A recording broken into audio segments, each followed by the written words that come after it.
డబ్బు, అనారోగ్యం, ఉద్యోగం, వ్యాపారం, అప్పులతో బాధపడుతున్నారా? మీకోసమే మేనిఫెస్టింగ్ మిరాకిల్స్ 11 డేస్ ప్రోగ్రామ్.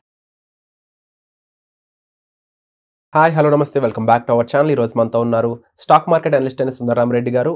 ఇక welcome to anybody can trade season 19. నమస్కారం సార్. నమస్తే. ఎప్పుడెప్పుడు అని ఎదురు చూస్తున్న anybody can trade season latest season 19కి మనం వచ్చేసాము. సో ఈ సీజన్లో ఏం జరగబోతుంది, ఏం ప్లాన్ చేశారు, ఎలా ఎంటర్ అవబోతున్నాం? ఉన్నట్లో కొంచెం సేఫ్టీ అంటే బెస్ట్ ప్లేస్ అంటే ఫార్మా బీస్ ఒకటి కనిపించింది అండి. అంటే pharma sector all time high breakout అయింది. అంటే 4 months కన్సాలిడేషన్ బ్రేక్అవుట్ అయ్యి ఫుల్ బ్యాక్అవుట్ అయింది అనమాట. సో ఇది బెస్ట్ ఏరియా అనమాట మిగతా వాటితో కంపేర్ చేసినప్పుడు. మూమెంట్ కొంచెం స్లోగానే ఉంటుంది ఇది కూడా, బట్ ఏంటంటే స్టాక్స్ అన్ని all time high ready to breakout లాగా ఉంది కాబట్టి, అంటే బడ్జెట్ టైంలో కొంచెం వాలటిలిటీ వచ్చినా సరే తట్టుకొని నిలబడింది ఇదైతే లో బీటా కాబట్టి ఇది సేఫ్ సైడ్ అనమాట. సో 20 నుంచి 20.2 ప్రైస్ లోపు ఎంటర్ అవ్వండి. 20 నుంచి 20 రూపీస్ నుంచి 20.20 పైసా 20 రూపీస్ 20 పైసా మధ్యలో ఎంటర్ అవ్వండి. ఇప్పుడు లైవ్ లో అయితే 20 రూపీస్ 25 పైసా దగ్గరలోనే ఉంది. సో రేపు తీసుకోవచ్చు మార్కెట్ ఓపెన్ అవ్వాలి. సార్, ఆల్రెడీ ప్రీవియస్ సీజన్లో మనం చేసిన ఈటీఎఫ్స్ ఏవైతే ఉన్నాయో ఐటీ కానీ అదర్ థింగ్స్ అవన్నీ కూడా 6 months టైం అనేది తీసుకోవడం జరిగింది. అండ్ మనం కూడా అనుకుంటూ ఉన్నాం ఇది ఇంకా ల్యాగ్ వెళ్తూ ఉందని చెప్పేసి. So same thing might repeat here అనేది కొంతమంది ఆడియన్స్ యొక్క కామెంట్స్ అన్నమాట. దీని మీద మీ స్పందన ఏంటి?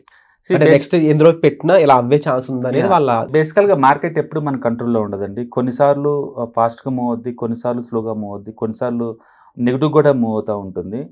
అండ్ మనం ఐటీబీస్ క్లోజ్ చేయటం అది రైట్ పద్ధతి కాదు. ఎందుకంటే మనం క్లోజ్ చేసిన తర్వాత కూడా మళ్ళీ అది 4% పెరిగింది. మనం ఉంచుకొని ఆల్మోస్ట్ 2 months ఉంచుకున్నాం. 2 monthsలో అది పెరిగింది ఆల్మోస్ట్ 5%. బట్ మనం క్లోజ్ చేసిన తర్వాత విత్ ఇన్ 10 daysకి అది 4% పెరిగింది. దాని మీనింగ్ ఏంటంటే మార్కెట్ని మనం ప్రెడిక్ట్ చేయటం కాదు, రిస్క్ మేనేజ్మెంట్ చేసుకోవటమే. అది ఎంత దూరం పోతే అది మన టాలెంట్ అయితే కాదు మార్కెట్ మూవ్ అవటం అనేది. బట్ రిస్క్ కంట్రోల్ చేసుకోవటం అనేది ఖచ్చితంగా మన టాలెంట్ అది. అందుకని మనం ఇక్కడ చేస్తుందంటే రిస్క్ మేనేజ్మెంట్ అనమాట అది. మీరు అదే మరి స్మాల్ క్యాప్ ఈటీఎఫ్ తీసుకున్నాం అనుకోండి, 22% వచ్చింది. ఎందుకంటే మనకి ఇలా డెడ్ లైన్స్ లేవు కాబట్టి అంత ఫ్రీగా అది రిటర్న్స్ తీసుకోగలిగాం. ఎందుకంటే అదే ఈటీఎఫ్ మళ్ళీ ఇక్కడ మనం చేస్తున్నప్పుడు ఎందుకు మనం అంత మనీ తీసుకోలేకపోతున్నాం అంటే రీజన్ అదే. మనం ఇక్కడ ఏంటంటే టైం గడిచే కొద్దీ ఇక ప్రెజర్ బిల్డప్ అవుతుంది మన మీద. అది దాన్ని క్లోజ్ చేయాలని. బట్ క్లోజ్ చేసిన ఇంకో దానికి మూవ్ అయినా సరే సేమ్ ఇదే అవ్వచ్చు కూడా అక్కడ కూడా. అందుకని ఫార్మాబీస్ కూడా ఫాస్ట్గా మూవ్ అవుద్ది అంటే సేఫ్టీ కోసం నేను చూస్తాను తప్ప అది ఫాస్ట్గా పోద్దు లేదని మన కంట్రోల్ లేదనమాట. ఎందుకంటే నెక్స్ట్ మనీ ఏ సెక్టర్ ఫ్లో అవుద్దో చెప్పడం అంత ఈజీ కాదు.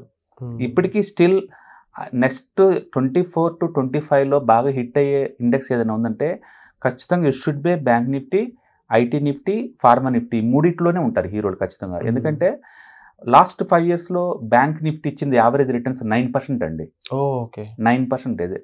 అదే టైంలో మ్యూచువల్ ఫండ్లు పెడితే స్మాల్ క్యాప్ మ్యూచువల్ ఫండ్ దాంట్లో 5x వచ్చింది 5 yearsలో. బట్ బ్యాంక్ నిఫ్టీలో పెట్టిన వాళ్ళకి 70% కూడా రాలి కనీసం ఇయర్ మొత్తం మీద 5 ఏళ్ళు ఉంచుకుంటే. అందుకని చాలా మూవ్ పెండింగ్ లో ఉంది. ఎకానమీ ఆల్ టైమ్ హైలో ఉంది. జీడిపి గ్రోత్ 8% చొప్పున గ్రో అవుతుంది.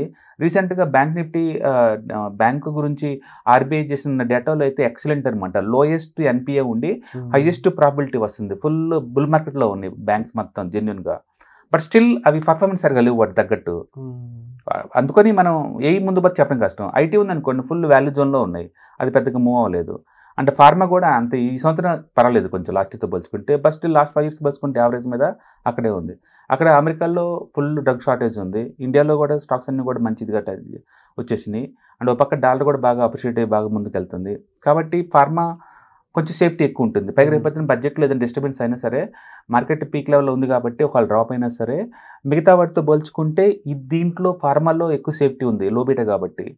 సో ఆ రకంగా మనం దీన్ని తీసుకున్నాం అనమాట. ఒక్క ఎఫ్కా ల్యాబొరేటరీ తప్ప మిగతా మొత్తం కూడా ఆల్ టైమ్ హై దగ్గర ఫుల్ కన్సాలిడేట్ అవుతున్నాయండి. చార్ట్లన్నీ ఈజీగా బ్రేక్అవుట్ అయ్యే ఛాన్స్ ఉందన్నమాట. అందుకని మన ఎక్స్పెక్టేషన్ ఎప్పుడు కూడా లేదు విత్ ఇన్ 1 month కల్లా 5% రావాలని కోరుకుంటాం. బట్ ఎకైనా మన చేతిలో లేదు అది ఎంత రిటర్న్స్ వచ్చింది అనేది.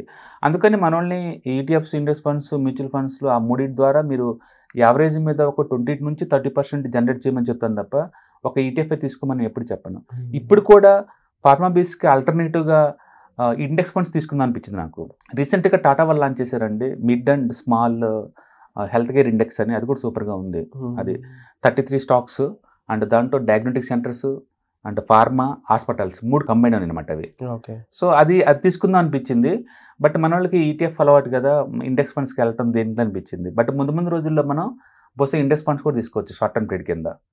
ముందు రోజుల్లో. ఎందుకంటే ఎండ్ ఆఫ్ ది మనకి రిటర్న్స్ రావడం ముఖ్యం కదా. అవును. ఎందుకంటే ఫ్రంట్ లైన్ చాలా స్లోగా చాలా బోరింగ్గా మూవ్ అవుతున్నాయి. బట్ అదే టైంలో మనకు సేఫ్టీ కావాలి. Safety important. రిటర్న్స్ రాకపోయినా పర్వాలేదు, సేఫ్టీ ఇంపార్టెంట్ అనమాట.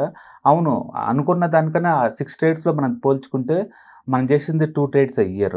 ఓకే, బట్ నేను ఇది త్వరగా వస్తేనే అనుకుంటున్నాను. దీనికి కూడా నేను ఎందుకు వచ్చానంటే సేఫ్టీకి ఇంపార్టెన్స్ ఇచ్చాను.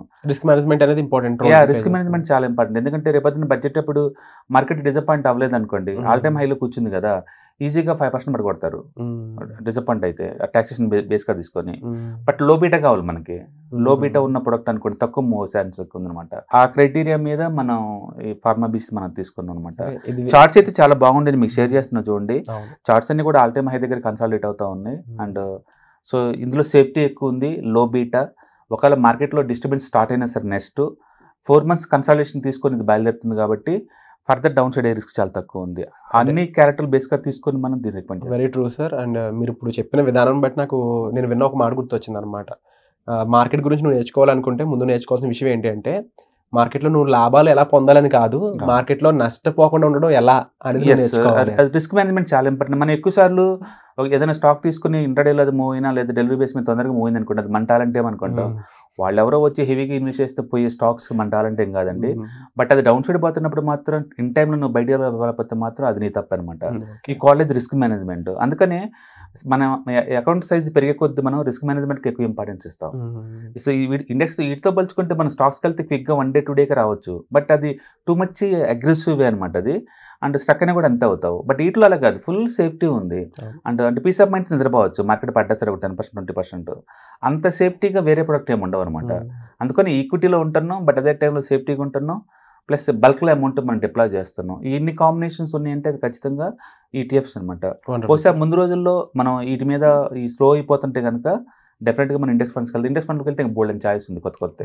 ఎందుకంటే మూమెంటం బేస్డ్ మీద ఇండెక్స్ ఫండ్ చాలా ఉన్నాయి, అవి వస్తున్నాయి. సో మూమెంటం బట్టి ఇంకొంచెం బెటర్ వాటిలో వెళ్ళటం better. Very true sir. And thank you so much sir. Right.